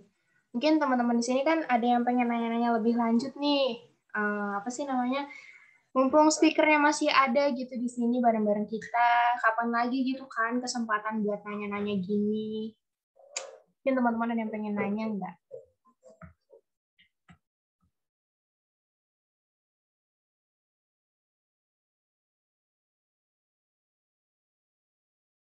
Atau sambil nunggu ada pertanyaan, aku sambil ini aja kali ya, Kak Arta, sambil ngasih apa ya, tadi insight baru yang aku dapetin, ternyata kalau misalnya kita mau melakukan penelitian itu memang harus yang apa ya, intinya tuh kita harus tahu dulu apa nih yang pengen kita kaji, isu-isu apa sih yang emang bisa kita kaji gitu, dan kalau bisa bermanfaat juga buat orang lain gitu. Jangan sampai penelitiannya nggak ada isu yang pengen dikaji, biar penelitian itu berjalan dengan efektif gitu kan. Terus, ya pokoknya sebenarnya orang yang cerdas itu tuh bukan yang apa ya, bukan yang IPK-nya tinggi terus misalkan dia nggak bisa ngapa-ngapain gitu, bukan, tapi lebih kepada gimana pada saat dia tuh mendapatkan ilmu, dia tuh harus terus-menerus mengeksplor diri gitu. Terus juga biar penelitiannya berjalan secara efektif dan baik, kita tuh harus senang baca sesuai genre yang lagi kita mau teliti, terus juga jangan lupa dikritisi gitu. Oke, mungkin ini Kak Ilvi Oktaviani mau nanya ke Kak Indah, cuman mungkin masih ngetik pertanyaan ya Kak. Aku tunggu kali ya pertanyaannya. Atau mungkin ada yang lain nih yang pengen nanya gitu. Oke, udah ada nih dari kolom chat. Dari Kak Agisna. Narasumber 1 berarti Kak Indah ya. Halo Kak Indah. Narasumber 2. Oke, sorry. Berarti tanya ke Kak Arta ya, Kak Agisna. Apa yang harus dilakukan ketika kita merasa cemas dan takut saat menulis pembahasan pada skripsi? Mungkin Kak Arta bisa kasih reaction-nya nih, jawaban dari Kak Agisna. Oke, sebentar. Kak Agisna ya ini ya. Mungkin bisa turn on ini apa namanya voice-nya mungkin. Kita diskusi biar enak. Halo Kak. Agisna. Halo Kak, ya. Sudah mulai skripsi berarti sekarang? Iya. Udah nulis proposal? Sudah selesai? Iya, sekarang tinggal Bapak ngerjakan yang pembahasan ini. Cuma ada kayak ketakutan gitu. Aku nggak tahu takut apa sebenarnya aku ini. Sampai-sampai takut apa tuh gimana coba? Iya, nulis apa ya di pembahasan ini? Padahal aku juga sudah penelitian. Aku sudah tahu apa sih yang harus aku lakukan. Tapi kalau udah di depan laptop itu rasanya kayak, aduh aku nulis apa gitu ya. Padahal aku sudah ada poin-poinnya. Aku mau nulis apa itu ada. Cuma nggak tahu kenapa aku kok takut ya Kak. Kenapa? Oke. Takut salah gitu ya? Iya. Oke. Gini, apa namanya? Jurusannya apa, Mbak? Jurusannya PGSD. Oke. Nah, biasanya gini, kalau di proposal penelitian itu kan, di proposal itu kan ada namanya definisi operasional. Kalau nggak tahu ya, kalau mungkin di tiap kampus kan beda-beda nama definisi operasionalnya. Jadi definisi operasional itu gimana cara Mbak apa namanya? Teori apa atau mungkin tuntunan seperti apa yang digunakan untuk melakukan penelitian. Nah, itu yang seharusnya Mbak ikuti dalam apa namanya menulis pembahasan, bagian pembahasan. Tadi juga udah disampaikan bahwasanya Mbak tahu nih apa yang akan Mbak tulis di pembahasan. Terus merasa cemas bahwasanya takut bahwa aku tuh nggak pede lah, intinya nggak pede. Nah, saran saya coba cari kakak-kakak tingkat atau mungkin orang-orang yang dia itu pernah menulis isu yang sama dengan apa yang Mbak tulis. Karena kenapa? Ya udah jelas karena mereka sudah melewati step itu gitu dan sudah melewati step kecemasan tersebut gitu. Tadi yang telah saya sampaikan juga itu yang pertama. Yang kedua adalah yang tadi seperti saya sampaikan. Let's say kita tuh nggak perlu yang namanya terlalu sering berpikir, terlalu sering stuck deskripsi, itu enggak. Mbak itu hanya perlu untuk healing lah. Tapi jangan kebanyakan healing, ntar hilang. tetap healing, tetap apa namanya cari suasana baru lah. Itu kan saya mungkin sering ya ketika Mbak lagi tidur atau mungkin lagi rebahan pasti ada ide muncul gitu loh. Nah itu mungkin bisa membantu. Tapi yang paling membantu adalah yang step pertama tadi, tetap harus ada mentor karena mau nggak mau dia yang akan mengarahkan Mbak gitu. Apalagi kalau Mbak udah tahu ini, cuman hanya kekhawatirannya tentang psikologis mungkin ya, kecemasan sendiri Mbak bahwa Mbak takut salah. Mungkin saya bisa melihat ketakutan Mbak ini bukan berasal dari bukan berasal dari ketakutan Mbak salah, bukan, tapi ketakutan dari dosen pembimbingnya mungkin. Khususnya mungkin ini dosen pembimbingnya galak, takut salah nanti disalah-salahin, revisinya banyak. Ya mungkin seperti itu. Maka dari itu saya selalu menyarankan untuk coba cari mentor atau cari kakak tingkat yang dia itu expert di bidang itu, yaitu untuk meminimalisir kesalahan ketika Mbak nulis skripsi, sehingga meskipun Mbak ketemu dosen pembimbing yang galak, terus ada revisiannya nggak banyak banget. Jadi ya sudah, nanti dosen pembimbingnya bingung ini mau direvisi apa lagi, selesai ACC gitu kan. Nah, itu saran dari saya. Jadi ya tetap harus meminimalisir revision itu melalui mentor-mentor yang mungkin atau kakak tingkat Mbak ya, yang pernah mengangkat isu yang sama. Udah sih. Terima kasih. Siap. Oke, terima kasih Kak Arta sama Kak Agisna, ini diskusinya luar biasa ya. Semoga Kak Agisna pertanyaan ini terjawab ya dari penjelasan dari Kak Arta itu sendiri. Aku langsung aja lanjut ya ke pertanyaan kedua dari Kak Ilvi Oktaviani kepada Kak Indah ya, pertanyaannya ditujukannya. Aku izin bacain atau mau open mic nih Kak Ilvi? Open mic boleh Kak. Oke, langsung aja berarti ngobrol ke Kak Indahnya ya. Oke, halo. Halo Kak. Halo. Tadi kan dijelaskan salah satu tips dalam membaca buku itu yaitu mencari komunitas yang juga menyukai buku. Nah, gimana cara terjun ke komunitas tersebut untuk pemula dan di mana wadah untuk mencari komunitas tersebut? Oke. Terima kasih. Iya, sama-sama. Terima kasih juga untuk pertanyaannya, Ilvi. Jadi kalau untuk bergabung di komunitas, itu setiap komunitas tuh kan punya roles masing-masing ya. Nah, gimana cara mencarinya? Di Instagram tuh banyak banget komunitas buku. Salah satunya yang paling besar ini ada Klub Buku Narasi. Kamu bisa coba follow, atau komunitas-komunitas yang masih berkembang lainnya gitu, kayak Taman Baca Indonesia juga ada. Nah, supaya bisa terus update, kamu bisa follow kayak hashtag Bookstagram atau hashtag review buku, atau follow Instagramnya book influencer. Nah, itu dari situ biasanya mereka ada diskusi bareng, ada namanya challenge kayak baca one week one book. Nanti kalau misalnya udah ikutan challenge bisa dapat hadiah, ada giveaway segala macam. Nah, kalau misalnya udah banyak follow komunitas-komunitas dan follow book influencer dan follow hashtag tadi, itu kamu bakal terus update gitu untuk ikutan diskusinya dan bahkan untuk ikutan komunitasnya. Jadi kalau caranya untuk join itu biasanya tiap komunitas beda-beda. Nah, biasanya mereka ngasih info di Instagramnya, kayak misalnya ada yang syaratnya itu harus Instagramnya konten-kontennya buku, kayak review buku. Nah, biasanya kayak gitu sih kalau untuk join. Baik, makasih Kak. Iya, sama-sama. Oke, berarti sekalian aja ya follow Kak Indah Nurbati gitu ya, biar ada info-infonya lagi.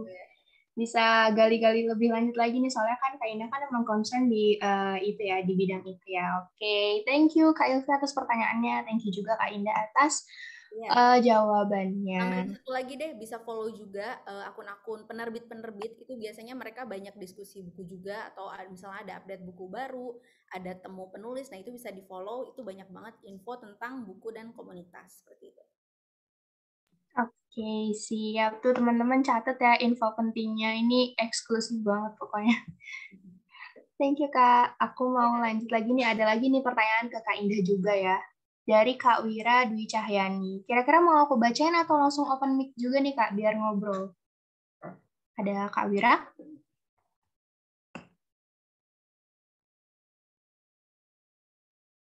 Oke, mungkin aku bacain aja kali ya kalau belum ada reaction-nya. Jadi Kak Wira ini nanya, gimana kita menanggapi orang-orang yang berkomentar negatif tentang sesuatu tanpa melihat keseluruhan masalah yang ada karena kurangnya literasi. Ini pertanyaannya benar-benar relate banget sih. Aku juga mau denger dong Kak penjelasannya dari jawaban pertanyaan ini. Terima kasih. Nah, yang pertama yang harus kita garis bawahi adalah orang ini tuh orang yang lebih tua, atau seperti kan biasanya yang banyak nyebarin hoax itu kalau menurut penelitian itu orang tua ya justru. Nah, itu apakah orang tua atau orang lebih muda atau sebaya, nah itu bentuk apa yang ngasih taunya tuh beda-beda gitu. Kalau misalnya untuk orang tua mungkin kita nggak bisa langsung to the point gitu, tapi harus pelan-pelan ngomongnya, harus harus tetap sopan. Nah, kalau misal ke teman sebaya itu mungkin bentuknya supaya kita nggak kelihatan kayak langsung dia nggak enak gitu, nggak bikin nggak enak, itu bentuknya mungkin bisa jadi bentuk diskusi gitu. Jadi kayak ketika dia ngasih statement tanpa ngelihat full tentang fenomenanya kayak asbun gitu, asal bunyi, nah itu kamu bisa coba pendekatannya seperti diskusi gitu, kayak kamu bentuknya misalnya kamu ngasih tahu pendapat dari mana gitu, terus nanti dia akan nimpalin, jadi bentuknya diskusi supaya keduanya bakal ketemu gitu titik tengahnya, supaya semuanya tuh jadi justru dibahas gitu secara keseluruhan. Atau kalau misalnya yang komentar itu misal adik atau di bawah umur, nah itu bentuknya juga beda lagi, kita bisa ngasih taunya pelan-pelan, terus ngasih taunya dengan bahasa yang dia mengerti, supaya juga dia ketemu apa sih sebenarnya yang valid atau apa sih yang benar. Jadi balik lagi, pertama lihat dulu siapa yang berkomentar, orang tua apakah teman sebaya, karena itu beda-beda gitu. Jadi kita harus lihat dulu siapa orang yang berkomentar seperti itu. Oke, berarti intinya komunikasikan dulu secara asertif ya Kak ke orang yang bersangkutan itu. Oke, thank you Kak Indah. Selanjutnya pertanyaan terakhir mungkin ya, karena kita juga udah lama nih berdiskusi. Mungkin teman-teman ada yang mau lanjut berkegiatan lain di weekend ini. Aku mau bacain satu lagi deh dari Kak Dera untuk Kak Arta ya pertanyaannya. Ini langsung aku bacain aja ya Kak Dera. Jadi pertanyaannya itu, iya nggak apa-apa Kak Dera, aku bacain. Gimana caranya memastikan kesimpulan akhir tulisan kita itu nggak ada loncatan logika Kak, biar tetap koheren gitu sama yang dijelasin di pembahasan. Mungkin Kak Arta bisa langsung kasih reaction-nya nih untuk ngejawab pertanyaan dari Kak Dera. Oke, terima kasih Mbak Moderator. Jadi gini, ini tergantung sama jenis riset apa yang diambil sama Kak Adera ya. Contoh mungkin ketika Mas Adera ini, Mas atau Mbak ya, Mbak Adera atau Mas Adera lah intinya seperti itu, ambil riset jenis penelitiannya yang kuantitatif katakan, let's say kuantitatif. Nah, kuantitatif kan dia itu sangat relevan dengan apa? Dengan data-data nomor gitu-gitu kan, statistik gitu-gitu. Nah, dia itu ciri-ciri dari penelitian kuantitatif adalah hipotesis. Jadi harus ada hipotesisnya dulu. Nah, ketika sudah ada hipotesis, ya kan, ini beda ya sama kualitatif itu nggak pakai hipotesis. Jadi misal let's say kuantitatif pakai hipotesis, dan nanti di kesimpulan, ya di kesimpulan yang ditulis adalah hipotesis awal yang ditulis di proposal. Misal hipotesis mungkin let's say pengaruh kepercayaan pemerintah terhadap penggunaan teknologi di sektor pemerintahan gitu. Nah, jawabannya cuma ada dua. Kalau ada jawabannya cuma dua. Kalau iya, nggak iya, ya tidak. Ada pengaruhnya atau tidak ada pengaruhnya. Selesai sampai situ. Nah, nanti di bagian kesimpulan, ya di bagian kesimpulan itu diikuti dengan hipotesis awal yang Mas Dera ini angkat. Mungkin hipotesis awalnya adalah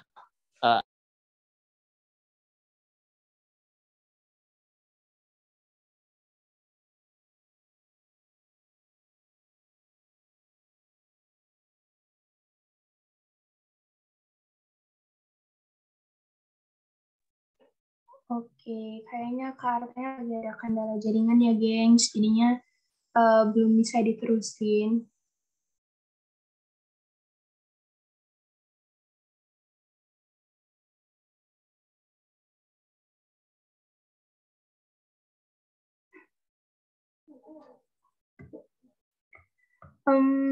Berhubung aku juga belum bisa ngasih jawaban karena aku nggak ada pengalaman di bidang itu, mungkin kita sambil tunggu Kak Artanya masuk ya, geng. Sorry banget aku nggak bisa bantuin jawab Kak Dera.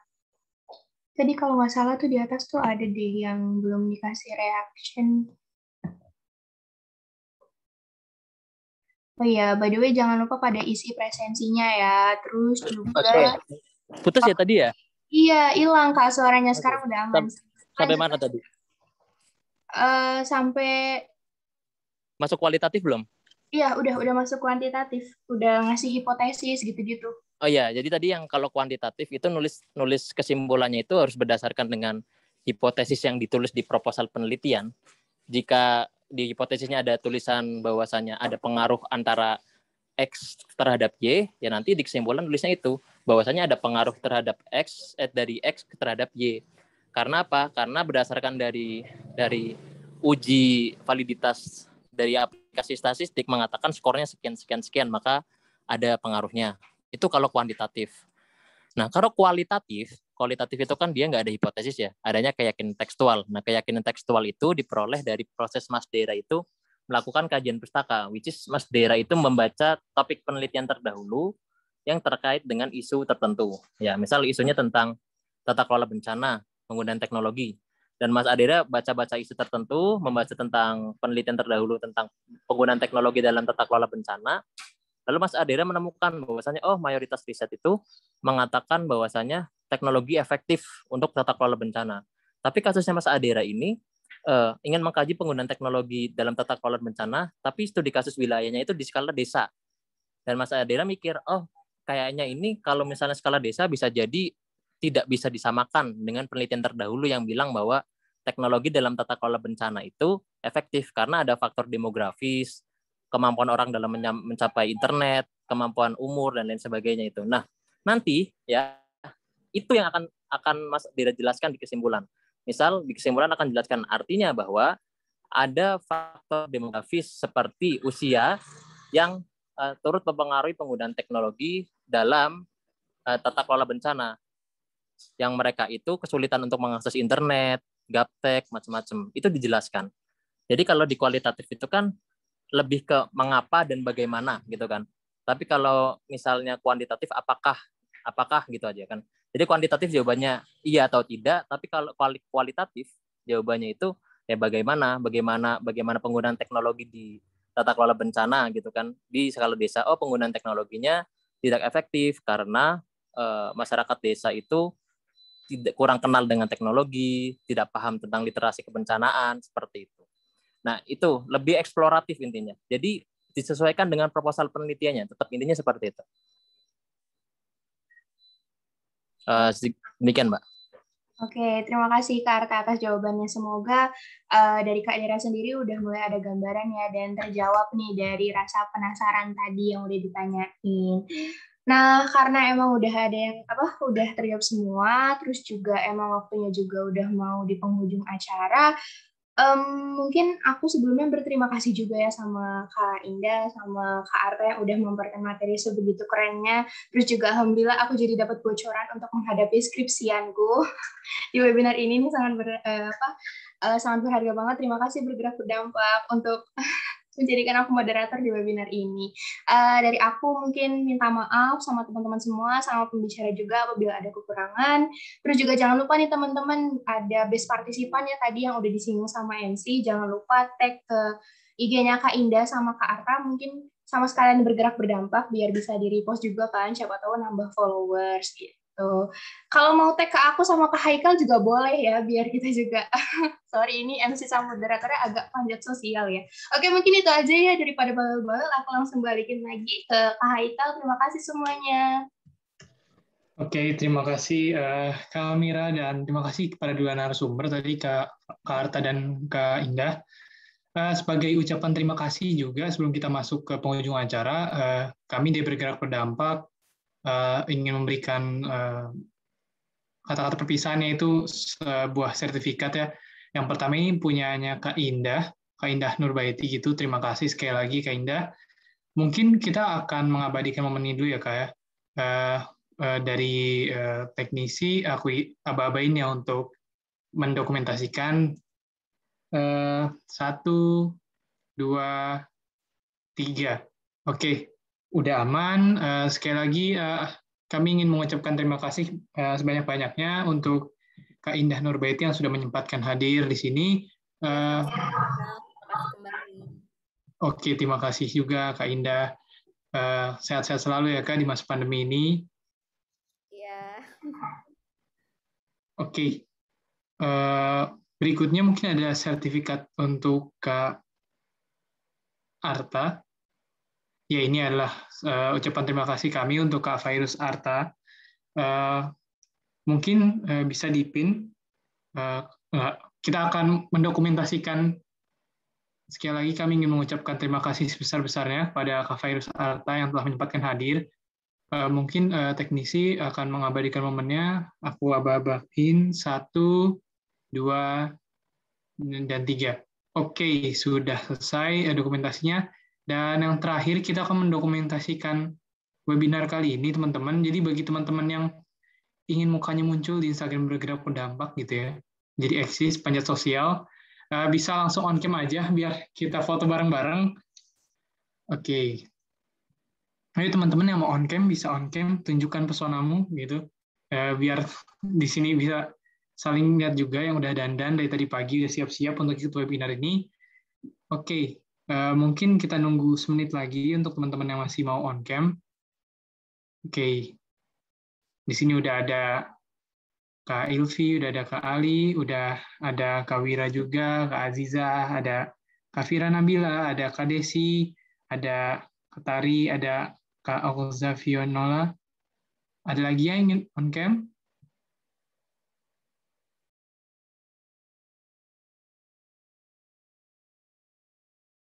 Oke, mungkin segini dulu ya yang didokumentasiin. Dari teknisi mungkin aku abain lagi ya. 1, 2, cekrek. Oke, nanti muka teman-teman akan dipasang di Instagram Bergerak Berdampak. Dan dengan prosesi tadi dokumentasi, itu adalah penghujung acara webinar pada kali ini. Sekali lagi, aku mewakili Bergerak Berdampak ingin mengucapkan terima kasih yang sebanyak-banyaknya pada Kak Indah Nurbaiti dan Kak Fairuz Arta telah menyempatkan hadir di hari Minggu ini, yang tentunya pasti bisa nyantai-nyantai di rumah gitu ya. Terima kasih sekali lagi kepada kedua narasumber dan juga kepada teman-teman semua yang sudah hadir di webinar kali ini. Semoga informasi yang diberikan kedua narasumber dapat bermanfaat kepada teman-teman semua. Mungkin itu saja. Aku Haikal Kamil, pamit undur diri dan selamat siang teman-teman.